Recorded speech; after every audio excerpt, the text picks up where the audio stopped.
Hello students, today we are going to start our next topic, that is dimensional analysis. In the previous classes we have studied about some physical quantities and we have studied that there are two types of physical quantities.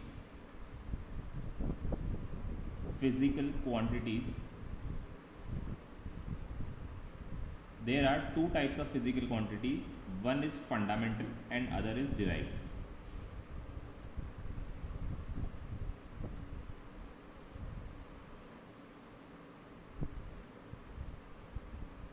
One is fundamental and other is derived. We have studied that there are 7 fundamental quantities and the derived quantities can be expressed, or derived quantities are defined with the help of fundamental quantities. Derive quantities कौन सी होती है? जिन्हें हम fundamental quantity की help से define करते हैं या जो फंडामेंटल क्वांटिटीज पर डिपेंड करती है वो होती हैं डिराइव्ड क्वांटिटीज. फॉर एग्जांपल, जैसे अगर हम लेंथ की बात करते हैं, लेंथ या डिस्टेंस या डिस्प्लेसमेंट, तीनों का बेसिकली मीनिंग जो है वो सेम ही है. हम जानते हैं मेजरमेंट करते हैं हम, और हम जानते हैं लेंथ मेजर करो या फिर एक जगह से दूसरी जगह की डिस्टेंस मेजर करिए या फिर डिस्प्लेसमेंट मेजर करिए. आप तीनों ही केसेस में क्या कर रहे हैं? तीनों ही केसेस में आप लेंथ को मेजर कर रहे हैं.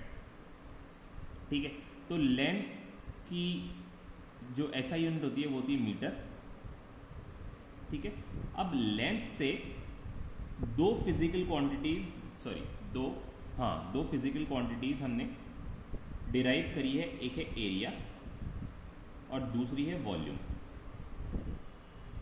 अब एरिया जो है, एरिया क्या है? Area is basically the measurement of length. जैसे रेक्टेंगल का एरिया क्या होता है? रेक्टेंगल का एरिया होता है length into breadth. Length into breadth, ये लेंथ है, ये ब्रेड है. जब हम ब्रेड को मेजर करते हैं तो हम जानते हैं कि हम बेसिकली क्या कर रहे हैं? हम बेसिकली एक और लेंथ मेजर कर रहे हैं. और हमने अपनी कन्वीनियंस के अकॉर्डिंग इनके नाम रख रहे हैं लेंथ और bread. But length is what? Length is basically a type of bread is basically what? Bread is basically a type of length. एक ये वाली लेंथ हमने मेजर करनी है और एक ये वाली लेंथ हमने मेजर करनी है. दोनों को हमने मल्टीप्लाई कर दिया, तो इन दोनों पर ये दोनों लेंथ, एक कौन सी? एक ये वाली लेंथ, और दूसरी लेंथ कौन सी? दूसरी ये वाली लेंथ. दोनों ही लेंथ पर क्या कर रहा है? दोनों ही लेंथ पर एरिया डिपेंड कर रहा है. अगर जो एरिया होता है, area is product of length and breadth. ठीक है, ये ब्रेड्थ भी क्या है? ये ब्रेड्थ भी एक तरह की डिस्टेंस है, एक तरह की लेंथ है.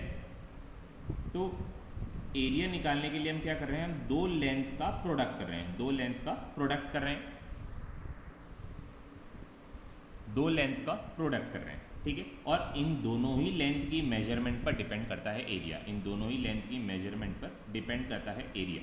तो इसीलिए हम एरिया को क्या बोलते हैं? एरिया को एक 2 डायमेंशनल क्वांटिटी बोलते हैं, क्योंकि वो दो तरह की डायमेंशन, लेंथ की दो तरह की डायमेंशंस पर डिपेंड करता है. और एक प्लेन पर हम एरिया को शो कर सकते हैं. एरिया को हम क्या बोलते हैं? एरिया एक प्लेन पर दिखाया जा सकता है. Area is a 2 dimensional quantity because इसमें दो लेंथ इन्वॉल्व है. अब हम बात करते हैं वॉल्यूम की. तो आंसर है वॉल्यूम 3 तरह की डायमेंशंस पर, 3 तरह की लेंथ्स पर डिपेंड करता है. एक है लेंथ अलोंग एक्स एक्सिस कह लीजिए, एक ये है ब्रेड, और एक है हाइट. लेंथ, ब्रेड और हाइट तीनों के प्रोडक्ट पर डिपेंड करता है वॉल्यूम. और ये तीनों ही मेजरमेंट किसकी हैं? ये तीनों ही मेजरमेंट है लेंथ की. डायरेक्टली और इनडायरेक्टली ये तीनों ही मेजरमेंट किसकी है? तीनों ही केसेस में हम क्या मेजर कर रहे हैं? तीनों ही केसेस में हम लेंथ को मेजर कर रहे हैं. तो वॉल्यूम जो है लेंथ की 3 डायमेंशंस पर डिपेंड कर रहा है. Length into length into length. Volume जो है लेंथ की 3 डायमेंशंस पर डिपेंड कर रहा है. Volume is depending on 3 dimensions of length. ठीक है, एक अलोंग एक्स एक्सिस, एक अलोंग वाई एक्सिस और एक अलोंग जेड एक्सिस. तो हम बोलेंगे कि volume is a 3 dimensional quantity.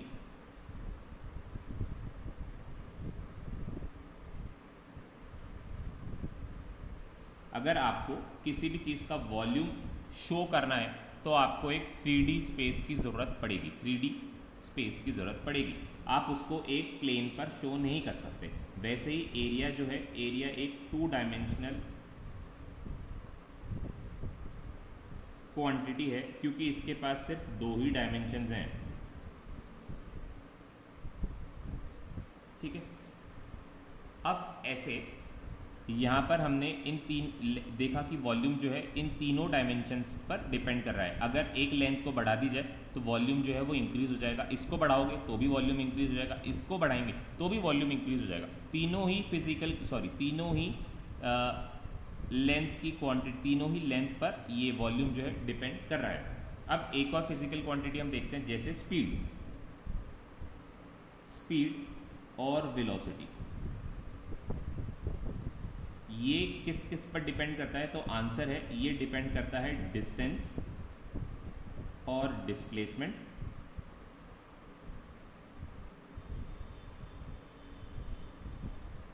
और साथ साथ ये डिपेंड करता है टाइम के ऊपर।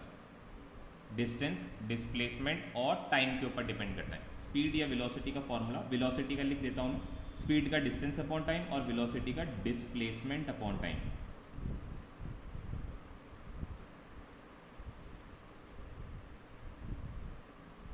डिस्प्लेसमेंट अपॉन टाइम, ठीक है। डिस्प्लेसमेंट और टाइम पर डिपेंड करता है, यानी लेंथ पर। डिस्प्लेसमेंट क्या है? Displacement is basically measurement of length, और टाइम पर भी डिपेंड करता है। तो मतलब ये कौन कौन सी फिजिकल क्वांटिटीज पर डिपेंड कर रहा है? ये लेंथ और टाइम की डायमेंशंस पर डिपेंड कर रहा है, लेंथ की डायमेंशन पर और टाइम की डायमेंशन पर डिपेंड कर रहा है, ठीक है। लेंथ की कितनी डायमेंशन पर डिपेंड कर रहा है? तो आंसर है लेंथ की एक डायमेंशन पर डिपेंड कर रहा है। और टाइम की कितनी डायमेंशन पर डिपेंड कर रहा है? तो आंसर है टाइम की भी सिर्फ एक या 1 डायमेंशन पर डिपेंड कर रहा है, ठीक है। बट यहाँ पर एक प्रॉब्लम है, यहाँ पर हम क्या कर रहे हैं, इसको टाइम से डिवाइड कर रहे हैं। तो हम ये बोलेंगे, डिवीजन क्या होता है? डिवीजन भी एक तरह का मल्टीप्लिकेशन होता है, बट इसमें डिफरेंस क्या है? इसमें डिफरेंस ये है कि डिवीजन जो है मल्टीप्लिकेशन का रेसिप्रोकल है, यानी अगर मल्टीप्लाई करना होता तो हम पावर प्लस में रखते हैं, और डिवीजन करना होता है तो हम पावर माइनस में रखते हैं। और दोनों ही केसेस में हम करते क्या है? दोनों ही केसेस में हम करते हैं मल्टीप्लाई है। Length multiplied by T raise to the power -1, इसका मतलब क्या है? Length divided by time. और अगर मल्टीप्लिकेशन में हम इसको एक्सप्रेस करते हैं तो हम बोलेंगे length multiplied by T raise to the power -1। ऐसे ही मल्टीप्लिकेशन हमने क्यों बोला? क्योंकि हम चाहते हैं कि फिजिक्स में यूनिफिकेशन रहे, हम सारी चीज़ों को एक ही तरह से पढ़ना चाहते हैं। जैसे अब चाहे सम हो या डिफरेंस हो, हम क्या बोलते हैं? उसको समेशन बोलते हैं। अगर डिफरेंस हो तो एक क्वांटिटी नेगेटिव में एक्सप्रेस हो जाती है। इसी तरह से जैसे मल्टीप्लिकेशन या डिवीजन को भी हम मल्टीप्लिकेशन की तरह ही पढ़ेंगे, एक ही तरह से पढ़ना चाहेंगे। अगर डिवीजन करना हो तो हम क्या करेंगे? डिवीजन करना हो तो हम उसको मल्टीप्लाई कर देंगे, बट पावर क्या कर देंगे? पावर को रेसिप्रोकेट कर देंगे या पावर को नेगेटिव बना देंगे। पावर को क्या बना देंगे? हम पावर को नेगेटिव बना देंगे। ऐसे ही दूसरी फिजिकल क्वांटिटी देखते हैं हम, एक फोर्स डिपेंड किस किस पर करता है? फोर्स होता है मास इनटू एक्सीलरेशन, और एक्सीलरेशन आप जानते हैं, एक्सीलरेशन होता है वेलोसिटी अपॉन टाइम। और हम ये भी जानते हैं कि जो वेलोसिटी होता है ये होता है डिस्प्लेसमेंट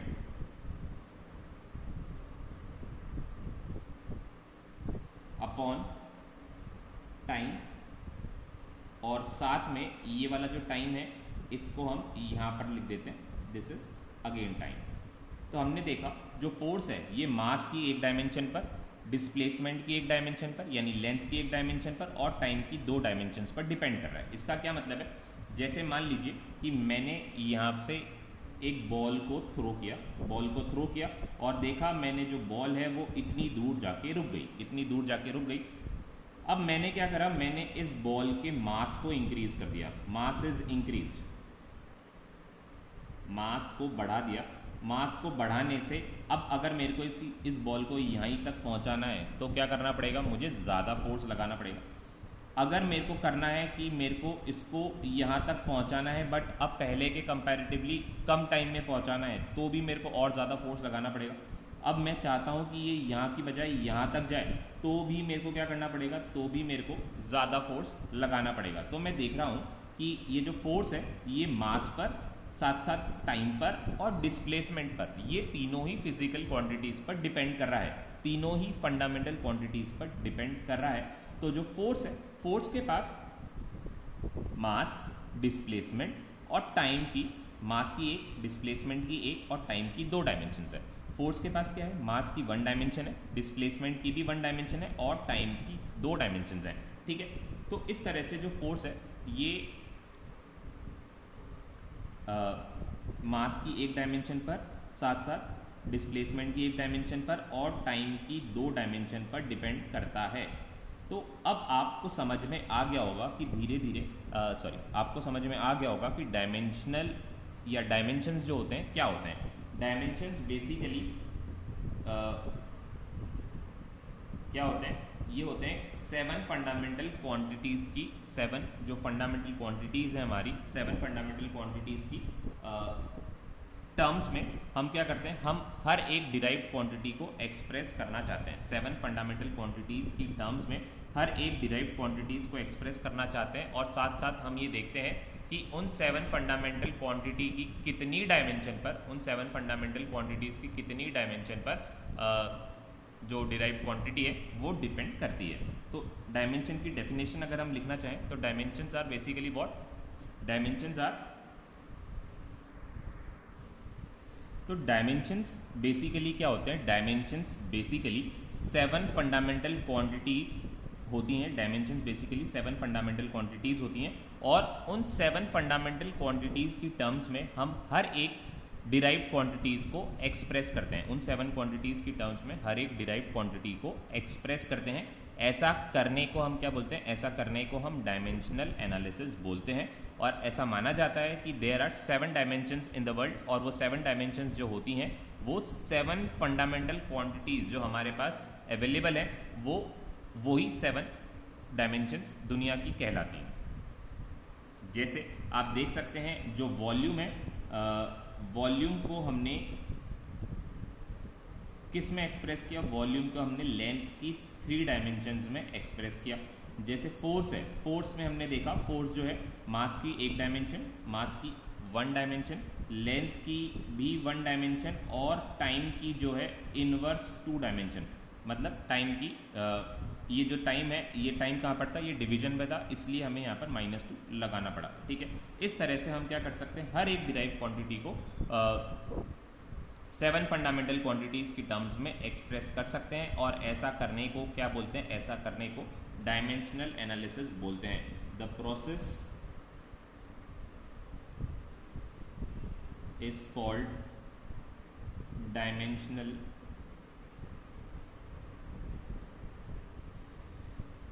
एनालिसिस। अब जैसे मैंने यहाँ पर फोर्स का एग्जांपल लिया था, एक बॉल फेंकने का मैंने एग्जांपल लिया था।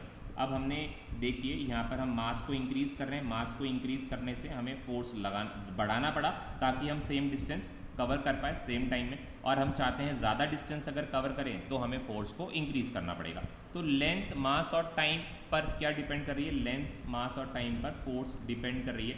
अगर मैं ऐसा बोलूँ कि अब मेरे को इस बॉल का मास मैंने इंक्रीज़ कर दिया है और मास को इंक्रीज़ करने से मैंने ज़्यादा फोर्स लगाया और ये यहाँ तक पहुँचा दिया, बट अब मैं मास को इंक्रीज़ करने की जगह बोलता हूँ अब मैंने टेम्परेचर को इंक्रीज़ करा है। टेम्परेचर को इंक्रीज़ करने से अब मेरे को बॉल यहाँ तक पहुँचानी है, टेम्परेचर को इंक्रीज़ करके मेरे को बॉल यहाँ तक पहुँचानी है। तो बताओ क्या मेरे को फोर्स बढ़ाना पड़ा या कम करना पड़ा? तो आंसर है नो, मेरे को फोर्स को ना तो बढ़ाना पड़ा ना कम करना पड़ा, क्योंकि टेम्परेचर के ऊपर जो फोर्स है ये डिपेंड ही नहीं करती है। टेम्परेचर के ऊपर फोर्स डिपेंड ही नहीं करती है, ये डिपेंड सिर्फ किस पर करती है, ये मास पर, लेंथ पर और टाइम पर डिपेंड करती है। तो इस तरह से हम समझ सकते हैं कि जिन जिन क्वांटिटीज़ को चेंज करने से, जिन जिन फंडामेंटल क्वांटिटीज़ को चेंज करने से डिराइव्ड क्वांटिटीज़ अफेक्ट होती हैं, वही क्वांटिटीज़ क्या होती हैं, वही क्वांटिटीज़ जो होती हैं इन डिराइव्ड क्वांटिटीज़ की डायमेंशंस होती है। वही क्वांटिटीज़ जिनको चेंज करने से डिराइव क्वांटिटी अफेक्ट होती है, वही क्या होती है, वही डिराइव क्वांटिटीज़ की डायमेंशंस होती हैं, वही डिराइव क्वांटिटीज़ की डायमेंशंस होती हैं। यहाँ पर साथ साथ आपको ये भी बताना पड़ेगा कि अगर टाइम पर ये डिराइव क्वांटिटी डिपेंड करती है तो टाइम की कितनी पावर पर ये डिपेंड करती है, ये भी आपको इंडिकेट करना पड़ेगा कि हो सकता है टाइम की 3 पावर पर इंडिकेट करे या टाइम की 3 डायमेंशंस पर इंडिकेट करे, लेंथ की हो सकता है 5 डायमेंशंस पर डिपेंड करे, तो ये आपको बताना पड़ेगा अलग से, ठीक है। तो शुरू करते हैं और कुछ डायमेंशंस देखते हैं हम, और कोई फिजिकल क्वांटिटीज़ की डायमेंशन देखते हैं। जैसे देखते हैं अब डेंसिटी। तो डायमेंशन निकालने के लिए आपको सबसे पहले क्या करना है, डायमेंशन निकालने के लिए जैसे डेंसिटी की हम बात करें तो डेंसिटी का डायमेंशन आप निकालना चाहते हैं, यानी आप देखना चाहते हैं कि डेंसिटी जो है कौन कौन सी फिजिकल क्वांटिटी पर डिपेंड करती है। तो आपको सबसे पहले क्या करना पड़ेगा, इसकी जो मैथमेटिकल मॉडलिंग है यानी इसका जो फॉर्मूला है वो आपको लर्न होना चाहिए। तो फॉर्मूला आपको लिखना पड़ेगा, डेंसिटी इज इक्वल्स टू क्या होता है, डेंसिटी इज इक्वल्स टू होता है मास अपॉन वॉल्यूम। डेंसिटी होता है मास अपॉन वॉल्यूम। तो आपने क्या किया, मास और वॉल्यूम, तो मास को आपने, आप देख रहे हैं ये भी फंडामेंटल क्वांटिटी है बट वॉल्यूम जो है ये फंडामेंटल क्वांटिटी नहीं है। तो मास को तो आपने एक्सप्रेस कर दिया m की टर्म्स में, और वॉल्यूम क्या होता है, वॉल्यूम का फॉर्मूला आपको बनाना पड़ेगा, it is length into length into length. अब लेंथ जो है ये फंडामेंटल क्वांटिटी है। अब आपने क्या करा, डेंसिटी को ये जो हमारी फंडामेंटल क्वांटिटीज़ हैं उसकी फॉर्म में एक्सप्रेस कर दिया। उसकी फॉर्म में एक्सप्रेस करने के बाद इसमें डिवीजन का रोल नहीं होता, तो आपको क्या करना पड़ेगा, mass multiplied by length raise to the power -3, ठीक है। मतलब डेंसिटी मास की 1 पावर पर और लेंथ की 3 नेगेटिव पावर्स पर डिपेंड करता है, ठीक है। तो ये डेंसिटी की डायमेंशंस होगी। डायमेंशंस लिखने का एक और रूल है कि आपको क्या करना पड़ेगा, इन डायमेंशंस को स्क्वायर ब्रैकेट्स के अंदर लिखना पड़ेगा। इन डायमेंशंस को स्क्वायर ब्रैकेट के अंदर लिखना पड़ेगा। स्क्वायर ब्रैकेट में जैसे आपने लिखा ml-3, ये डायमेंशंस को लिखने का तरीका है, ठीक है। ये डायमेंशन को लिखने का तरीका है, हम आगे और भी सीखेंगे कि डायमेंशंस को कैसे लिखा जाता है। तो डेंसिटी की डायमेंशन क्या होगी, डेंसिटी होगी ml-3, या फिर जैसे हम अगर ml और t की डायमेंशन में एक्सप्रेस करना चाहते हैं, वैसे मोस्टली हम 3 डायमेंशंस में एक्सप्रेस करते हैं। तो अगर एग्जाम में ये लिखेंगे तो भी 100% करेक्ट है। अगर बच्चे ऐसा लिखते हैं या कई बुक में बच्चों को ऐसा मिलता है ml-3 एंड t 0, इसका मतलब क्या है, इसका मतलब ये है मास पर डिपेंड करता है, लेंथ की -3 पावर्स पर डिपेंड करता है और टाइम पर डिपेंड नहीं करती डेंसिटी। तो इसलिए हमने t की पावर क्या कर दी, 0। ये t की पावर 0 हम नहीं लिखते हैं तो भी हमारा काम जो है ये 100% चलेगा और आपका आंसर गलत नहीं होगा, ठीक है। तो अगर आपको किसी भी क्वांटिटी का डायमेंशनल एनालिसिस करना है या उसका डायमेंशनल फॉर्मूला बनाना है तो आपको क्या करना पड़ेगा, आपको ये देखना पड़ेगा कौन कौन सी 7 फंडामेंटल क्वांटिटीज़ पर ये डिपेंड करता है और किस तरह से डिपेंड करता है। किस तरह से का मतलब है, मेरा मतलब है पावर से कि कितनी पावर पर डिपेंड करता है। तो उसको हम क्या बोलेंगे, इसको हम बोलेंगे डायमेंशनल फॉर्मूला। तो डायमेंशनल फॉर्मूला की डेफिनेशन क्या होगी, the expression which shows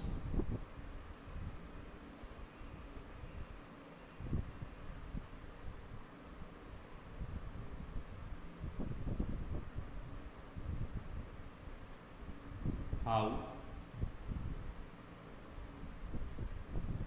the expression which shows how and which of the fundamental quantities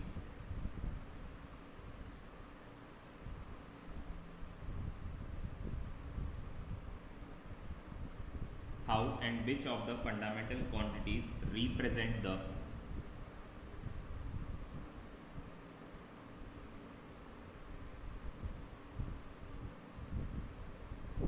dimensions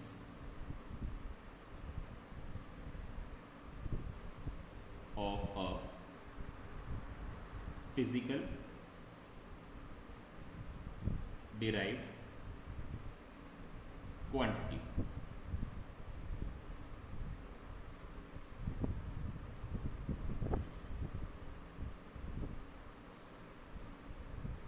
is called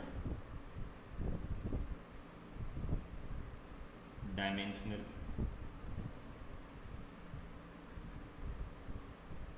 formula। ठीक है, तो किसी भी चीज का डायमेंशनल फॉर्मूला निकालने के लिए आपको क्या करना पड़ेगा, आपको ये बताना पड़ेगा कि कौन कौन सी फिजिकल क्वांटिटीज पर और कैसे उन फिजिकल क्वांटिटीज पर कैसे कौन कौन सी फंडामेंटल क्वांटिटीज पर और उन फंडामेंटल क्वांटिटीज पर कैसे कोई फिजिकल क्वांटिटी डिपेंड कर रही है। तो हमने देखा डेंसिटी जो है वो मास, लेंथ और टाइम पर डिपेंड कर रही है। मास की सिंगल पावर पर, टाइम लेंथ की हमने देखा लेंथ की -3 पावर पर और टाइम की 0 पावर पर डेंसिटी जो है ये डिपेंड कर रही है। मतलब टाइम पर तो डिपेंड कर नहीं रही, लेंथ की -3 और मास की सिंगल पावर पर यानी 1 पावर पर ये डिपेंड करती है। ठीक है, इसी तरह से अलग अलग जो भी आपने फिजिकल क्वांटिटीज़ पढ़ी हैं आपको उनको डायमेंशंस में एक्सप्रेस करके ये चेक करना पड़ेगा कि कौन कौन सी फिजिकल क्वांटिटीज़ पर कौन कौन सी फंडामेंटल क्वांटिटीज़ पर हमारी जो है डिराइव्ड क्वांटिटी डिपेंड करती है।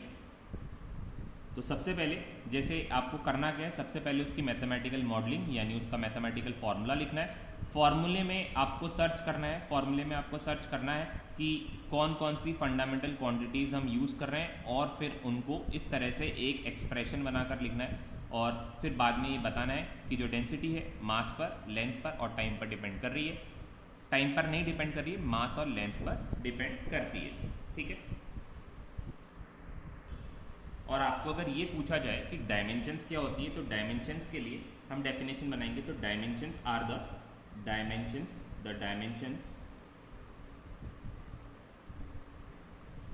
are the exponents or powers to which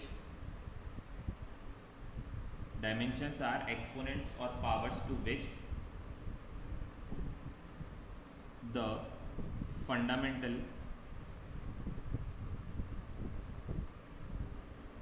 quantities are raised, fundamental quantities are raised to which the fundamental quantities are raised to represent a physical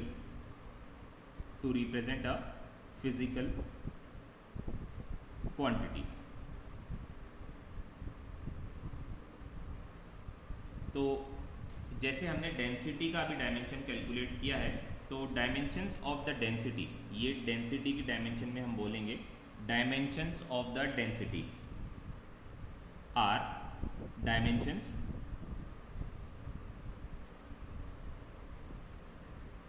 of density are 1। Mass में कितनी dimension है, मास में 1 dimension है, length में -3 dimensions है और time की कोई भी डायमेंशन नहीं है और साथ साथ टाइम के साथ साथ बाकी 7 फंडामेंटल क्वांटिटीज़ की भी कोई डायमेंशन नहीं है। तो मास की 1 डायमेंशन है डेंसिटी के पास और लेंथ की -3 डायमेंशन है डेंसिटी के पास। तो इस तरह से हम क्या कर सकते हैं, हर एक डिराइव क्वांटिटी का डायमेंशनल एनालिसिस कर सकते हैं, डायमेंशनल फार्मूला बना सकते हैं। तो डायमेंशन आपको समझ में आया। डायमेंशन क्या होता है, डायमेंशन होता है किसी भी मतलब डायमेंशन वो पावर्स या एक्सपोनेंट्स होते हैं जिनको रेज करके हम डिराइव्ड क्वांटिटीज बनाते हैं। ठीक है, तो डायमेंशन वो 7 फंडामेंटल क्वांटिटीज की पावर्स होती हैं जिनको रेज कर हम क्या करते हैं, हम किसी भी डिराइव क्वांटिटीज को रिप्रेजेंट करते हैं। तो हमने डेंसिटी को कैसे रिप्रेजेंट किया, मास की पावर 1 लगा के, मास की पावर कितनी रेज करी हमने, 1 रेज करी और लेंथ की पावर कितनी रेज करी हमने, -3 रेज करी। इस तरह से हमने डेंसिटी को एक्सप्रेस किया। आप इसी तरह से बहुत सारी फंडामेंटल क्वांटिटीज़ की डायमेंशंस बना सकते हैं। हम बहुत सारी फंडामेंटल क्वांटिटीज़ में अभी बहुत सारी फिजिकल क्वांटिटीज़ की डायमेंशंस आप बना सकते हैं। मैं अभी दिखाता हूँ आपको, आपकी एनसीईआरटी की बुक में बहुत सारी डायमेंशंस दी हुई हैं। ये एनसीईआरटी है, एनसीईआरटी में पेज नंबर 214 अपेंडिक्स में आपको ये मिलेगा और आपको यहाँ पर बहुत सारे डायमेंशंस आपको गिवन है। आप देख सकते हैं यहाँ पर 23, यहाँ पर 45 और साथ साथ ये 94 डायमेंशंस आपको एनसीईआरटी की बुक में गिवन है। ये इतनी सारी डायमेंशंस एक साथ लर्न करना is not possible, I can understand, but जैसे जैसे हम कोई भी नई फिजिकल क्वांटिटी पढ़ते हैं, हम पढ़ते हैं तो उसकी डायमेंशन हम साथ साथ कैलकुलेट करेंगे, क्योंकि उसी टाइम आप उसका फॉर्मूला जानेंगे, फॉर्मूला याद करके आप उसकी डायमेंशन निकाल सकते हैं। अभी हम 5-10 फिजिकल क्वांटिटीज़ की डायमेंशंस निकाल कर देखते हैं, ताकि आपको डायमेंशन एनालिसिस या डायमेंशन फॉर्मूला निकालना आप सीख जाएं। ठीक है, अब 5-6 फिजिकल क्वांटिटीज़ की हम देखते हैं डायमेंशन निकाल के। जैसे इम्पल्स, जो चीज़ें आपने पहले पढ़ी हुई हैं, जैसे फोर्स का भी हमने देखा, और अभी हम देखेंगे वर्क या एनर्जी का, पावर का, मोमेंटम का, स्ट्रेस का, ये सब आपने पहली क्लास में पढ़ा हुआ है, पहले क्लासेस में पढ़ा हुआ है। वेलोसिटी, स्पीड हमने देखा, और देखते हैं और कौन कौन सी डायमेंशंस और कौन कौन सी फिजिकल क्वांटिटीज़ हमने पढ़ी हुई हैं, उनकी डायमेंशंस हम एक बार निकालते हैं, ताकि हमारी एक बार डायमेंशन एनालिसिस की प्रैक्टिस हो जाए। अच्छा, एक चीज़ मैं आपको बताना चाहूँगा कि ये जो M और L है, ये M और L क्या है? तो आंसर है ये M और L जो है ये फंडामेंटल क्वांटिटीज़ के सिंबल है, symbol of fundamental quantities. 7 fundamental quantities के सिंबल हैं M, L और टेम्परेचर के लिए क्या यूज़ करेंगे हम? टेम्परेचर के लिए हम K यूज़ करेंगे। ठीक है, M किसके लिए यूज़ करेंगे? M मास के लिए यूज़ करेंगे। L किसके लिए? L लेंथ के लिए। T किसके लिए? T टाइम के लिए। टेम्परेचर के लिए हम क्या करेंगे? K यूज़ करेंगे। और करंट के लिए क्या करेंगे? करंट के लिए हम A यूज़ करेंगे। करंट के लिए A यूज़ करेंगे। और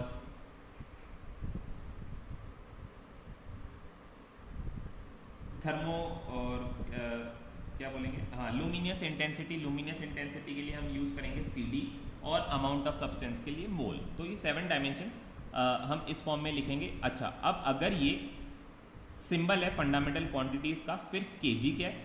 तो आंसर है kg इन की यूनिट है, kg इन की यूनिट है। ठीक है, तो या फिर kg जो है इनकी यूनिट का सिंबल है, kg किसका सिंबल है? इनकी यूनिट का सिंबल है।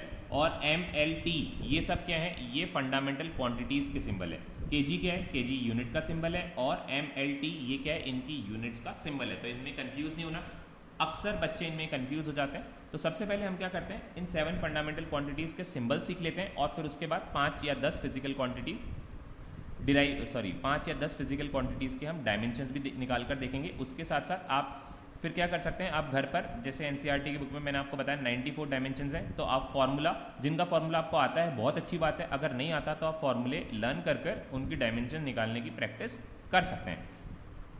और जो बहुत ही ज़्यादा टिपिकल लगे उनको आप छोड़ दीजिएगा, क्योंकि जैसे जैसे हम 11th या 12th में आगे बढ़ते रहेंगे, हम उनको यूज़ करके जैसे जैसे हम फॉर्मूले पढ़ते रहेंगे हम डायमेंशन निकालते रहेंगे। तो at the end of the session आप मोस्टली सारी डायमेंशन जो हैं वो सीख जाएंगे। तो ये 7 फंडामेंटल क्वांटिटीज़ जो हैं उनके सिंबल्स हैं। लेंथ का सिंबल L है, मास का M, टाइम का T, टेम्परेचर का K, electric current capital A, amount of substance MOL and luminous intensity CD। अब इन 7 सिंबल से हम हर एक फिजिकल क्वांटिटी को एक्सप्रेस करने की कोशिश करेंगे। Mostly in most of the cases आप क्या करेंगे, आप लेंथ, मास और टाइम से ही सारी फंडामेंटल क्वांटिटीज़ को, जितनी भी फिजिकल क्वांटिटीज़ आपकी नोन है 11th और 12th में, मोस्टली हर किसी को आप लेंथ, मास और टाइम से एक्सप्रेस कर पाएंगे। कुछ एक क्वांटिटीज़ हैं जिसमें इलेक्ट्रिक करंट का भी रोल आएगा, और बाकी मोल, MOL, कैंडेला और केल्विन, इनका रोल जो है ये काफ़ी कम आता है। ठीक है, तो स्टार्ट करते हैं। सबसे पहले हम निकालने की कोशिश करते हैं वर्क। तो डायमेंशन फार्मूला निकालने के लिए या चेक करने के लिए ये कौन कौन सी 7 फंडामेंटल क्वांटिटीज़ पर डिपेंड करता है, तो आपको सबसे पहले इसकी मैथमेटिकल मॉडलिंग करनी है। तो वर्क का फार्मूला होता है force into displacement, F into D, where F is force and D displacement. अब D के लिए आप जानते हैं D सिर्फ एक ही फंडामेंटल क्वांटिटी पर डिपेंड करती है, दैट इज लेंथ। ठीक है, तो D को हम अभी ऐसे रहने देते हैं, फोर्स को हम तोड़ते हैं। Force is not a fundamental quantity, तो इसको हम ब्रेक करके लिखते हैं मास और एक्सेलरेशन, और इसको D एज इट इज रहने देते हैं। एक बार वापस से देखते हैं। फोर्स को हम लिखेंगे, सॉरी वर्क को हम लिखेंगे फोर्स मल्टीप्लाइड बाय डिस्प्लेसमेंट। अब आपको ये देखना है कि फोर्स कौन कौन सी फंडामेंटल क्वांटिटीज़ पर डिपेंड करता है और डिस्प्लेसमेंट कौन कौन सी फंडामेंटल क्वांटिटीज़ पर डिपेंड करता है। तो फोर्स के लिए अभी हमने पीछे निकाल कर देखा था। फोर्स का अगर आपको नहीं आता है तो आपको अलग से फोर्स का निकाल कर देखना पड़ेगा। फोर्स मास और एक्सेलरेशन होता है, मास और एक्सेलरेशन होता है वेलोसिटी अपॉन टाइम, और वेलोसिटी इन टर्न होता है डिस्प्लेसमेंट अपॉन टाइम, और ये वाला टाइम अलग से। तो आप देख सकते हैं यहाँ पर मास डिस्प्लेसमेंट किसकी डिस्प्लेसमेंट जो होता है डिस्प्लेसमेंट जो है ये कौन सी क्वांटिटी को रिप्रेजेंट करता है, लेंथ को रिप्रेजेंट करता है, और टाइम की दो डायमेंशन आ गई। तो फोर्स का डायमेंशन फॉर्मूला क्या बना, mlt-2। तो हमें यहाँ पर वर्क का डायमेंशनल फॉर्मूला निकालने के लिए क्या करना पड़ेगा, फोर्स के डायमेंशनल फॉर्मूले से हमें डिस्प्लेसमेंट के डायमेंशनल फॉर्मूले को मल्टीप्लाई करना पड़ेगा। तो ये फोर्स का डायमेंशनल फॉर्मूला हो गया जो हमने निकाला। अगर आपको नहीं आता तो आपको अलग से साइड में निकाल कर देखना पड़ेगा। और डिस्प्लेसमेंट जो है सिर्फ एक फंडामेंटल क्वांटिटी पर डिपेंड करती है जो कि क्या है, लेंथ। तो इस तरह से वर्क का डायमेंशनल फॉर्मूला हो गया ml/2t-2, क्योंकि l यहाँ पर एक है और यहाँ पर एक है, तो 1 + 1 2 हो गया, तो लेंथ की पावर 2 हो गई, या लेंथ की 2 डायमेंशन हो गई, टाइम की -2 डायमेंशन हो गई, और मास की सिंगल 1 डायमेंशन है। तो यहाँ पर अगर पूछा जाए आपसे कि वर्क में मास की कितनी डायमेंशन है, तो आपको बताना पड़ेगा वर्क में मास की सिर्फ 1 डायमेंशन है। मास की कितनी डायमेंशन है, मास की 1 डायमेंशन है, लेंथ की 2 डायमेंशन है, और टाइम की है -2 डायमेंशन। ठीक है। इसी तरह से अगर पावर की हम बात करेंगे, पावर क्या होता है, पावर होता है work done upon time taken, work upon time. Work की डायमेंशन अभी हमने देखी, वर्क की डायमेंशन क्या होती है, वर्क की डायमेंशन होती है ml/2t-2, और टाइम की डायमेंशन होती है सिर्फ t। टाइम जो है खुद एक फंडामेंटल क्वांटिटी है, और सिर्फ टाइम पर ही डिपेंड कर रहा है, और किसी दूसरी फिजिकल क्वांटिटी से डिराइव नहीं हुआ है, तो इसीलिए हमने सिर्फ यहाँ पर टाइम लिखा। और जब हम इसको कंबाइन करके लिखेंगे तो we will see that it is ml2 and t-3। तो ml2t-3 is the dimensional formula for power, and we can see that the dimension of mass is 1, length is 2, and time is -3. In the same way, you can calculate the dimensions of pressure. Pressure क्या होता है, pressure होता है force upon area, force upon area. तो force की dimension अभी हमने निकाली थी ml/t-2, और एरिया की डायमेंशन, एरिया जो है इन टर्न लेंथ की 2 डायमेंशन पर डिपेंड करता है, तो हमने लिखा length raise to the power 2। जब आप इसको कंबाइन करके लिखेंगे तो you will see that m, यहाँ पर देखिए पावर l की यहाँ पर क्या है 1 और नीचे 2, तो 1 - 2 क्या आ जाएगा, 1 - 2 इज -1, और टाइम की, तो अगर आपको बताना है प्रेशर मास की 1 डायमेंशन पर, लेंथ की -1 डायमेंशन पर, और टाइम की -2 डायमेंशन पर डिपेंड करता है। और इनसे आप एक और चीज़ कर सकते हैं, इससे आप इसकी यूनिट भी निकाल सकते हैं, यूनिट भी कैलकुलेट कर सकते हैं। जैसे पावर की यूनिट क्या होगी, पावर की यूनिट जैसे वॉट होती है, और जूल पर सेकंड भी आप लिख सकते हैं, यहाँ से जूल पर सेकंड, जूल वर्क की यूनिट है और सेकंड टाइम की यूनिट है, तो power work divided by time is joule पर सेकंड। यहाँ से pressure force upon area, force का ऐसा यूनिट क्या होता है, न्यूटन आपको पता है, और एरिया से हमने डिवाइड किया तो न्यूटन पर मीटर स्क्वायर, और n/m-2, this is the dimension of pressure. और फिजिकल क्वांटिटीज हम देखते हैं, जैसे आपने क्या करा था, आपने ग्रेविटेशनल कांस्टेंट, ग्रेविटेशन फॉर्मूला पढ़ा था 9th क्लास में, और आपने देखा था जो फोर्स होता है वो Gm1, gravitation force Gm1m2 upon r², distance के स्क्वायर पर डिपेंड करता है। अब आपको बोला जाए कि calculate the dimensions of gravitational constant, calculate the dimensions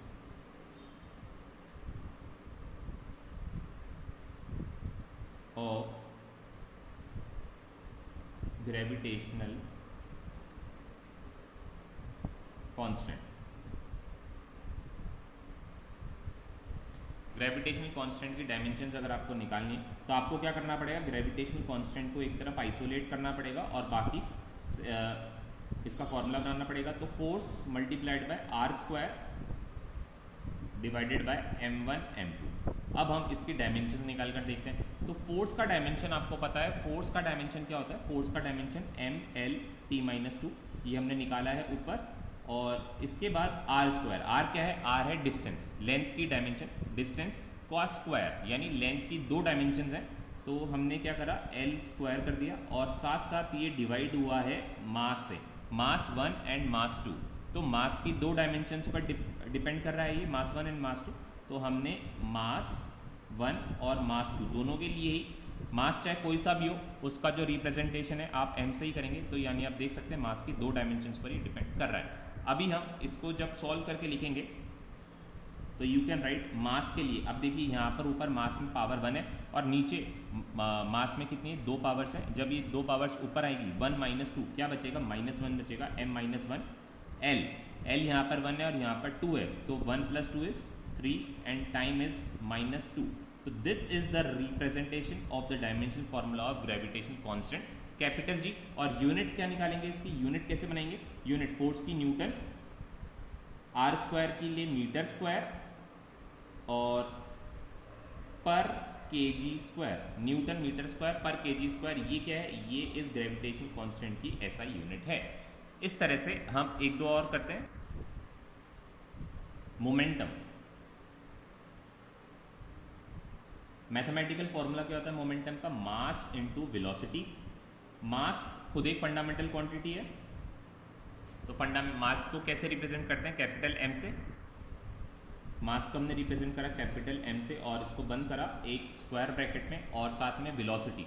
velocity in turn क्या होती है, ये होता है डिस्प्लेसमेंट अपॉन टाइम। तो डिस्प्लेसमेंट क्या है, डिस्प्लेसमेंट लेंथ को रिप्रेजेंट करता है और टाइम खुद एक फंडामेंटल क्वांटिटी है। तो वेलोसिटी का डायमेंशनल फॉर्मूला क्या हो जाएगा, l(t-1)। तो हमने इसको मल्टीप्लाई कर दिया l(t-1) से and we got the dimensional formula of momentum ml(t-1)। और इसकी SI यूनिट कैसे निकालेंगे, मास kg और वेलोसिटी का मीटर पर सेकेंड, तो kg metre per second is the SI unit for momentum. इस तरह से आप यूनिट्स भी इनकी निकाल कर देख सकते हैं। अच्छा, कुछ क्वांटिटीज ऐसी होती है जिनकी कोई भी डायमेंशन नहीं होती, जैसे एंगल थीटा। थीटा क्या होता है, arc upon radius, arc upon radius. तो आर्क का मेजरमेंट भी लेंथ में होता है, रेडियस का मेजरमेंट भी लेंथ में होता है। तो दोनों लेंथ या दोनों डायमेंशंस क्या करेंगी, दोनों डायमेंशंस एक दूसरे को कैंसिल आउट करेंगी और यहाँ पर आप क्या लिखेंगे, नो डायमेंशंस।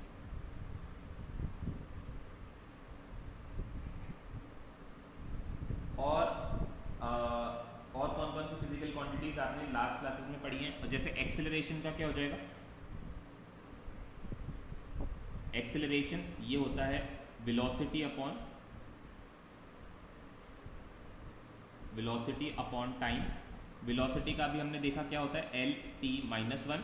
और टाइम के लिए क्या यूज करते हैं हम, टाइम के लिए, time is itself a fundamental quantity represented by t। तो एक्सेलरेशन के लिए हो जाएगा l(t-2), l(t-2).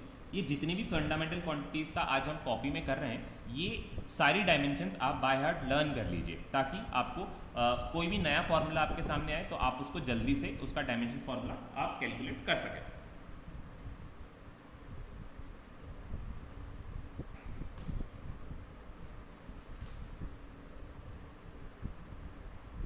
जैसे एक इलेक्ट्रिक चार्ज का देखते हैं,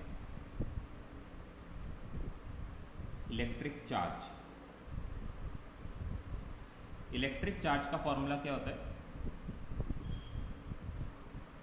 time multiplied by current, time multiplied by current.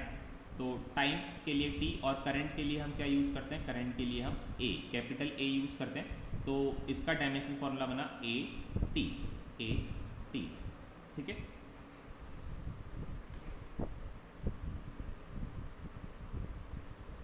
और इलेक्ट्रिकल पोटेंशियल भी आपने पढ़ा है, इलेक्ट्रिकल पोटेंशियल इलेक्ट्रिकल पोटेंशियल पढ़ाते टाइम मैंने जो डेफिनेशन आपको बताया था, जब 10th क्लास में आपको मैंने इलेक्ट्रिकल पोटेंशियल पढ़ाया था, तो उसका डेफिनेशन मैंने आपको बताया था, it is the work done per unit charge, it is the work done per unit charge. तो वर्क अपॉन चार्ज, वर्क का डायमेंशन आपने अभी कैलकुलेट करा, क्या था, ml2 t-2 और चार्ज का डायमेंशन क्या है, a। तो इसका जो डायमेंशन बनेगा, क्या बनेगा, डायमेंशन फॉर्मूला बनेगा ml2 t-2 a-1, ml2 t-2 और a-1, सॉरी, चार्ज का जो डायमेंशन है हमने क्या पढ़ा है, a इंटू टी पढ़ा है, तो it should be ml2 t-3 and a-1, ml2 t-3 and a-1। इस तरह से आप और भी फंडामेंटल क्वांटिटीज, सॉरी और भी डिराइव्ड क्वांटिटीज की डायमेंशंस आप कैलकुलेट कर सकते हैं। अगर कोई भी क्वेरी है तो आप मुझसे क्वेरीज जो है पर्सनली रेज करके पूछ सकते हैं। तो यहाँ पर हमारा जो टॉपिक है डायमेंशनल एनालिसिस, यहाँ पर हम ओवर करते हैं। इसके बाद कल जो हम करेंगे डायमेंशनल एनालिसिस की एप्लीकेशन करेंगे कि डायमेंशनल एनालिसिस हमने पढ़ा तो है, अब इस पढ़ने के हमारे क्या क्या एडवांटेज हो सकते हैं, डायमेंशनल फार्मूला का यूज़ करके हम क्या क्या कर सकते हैं, ये हम नेक्स्ट क्लासेस में पढ़ेंगे।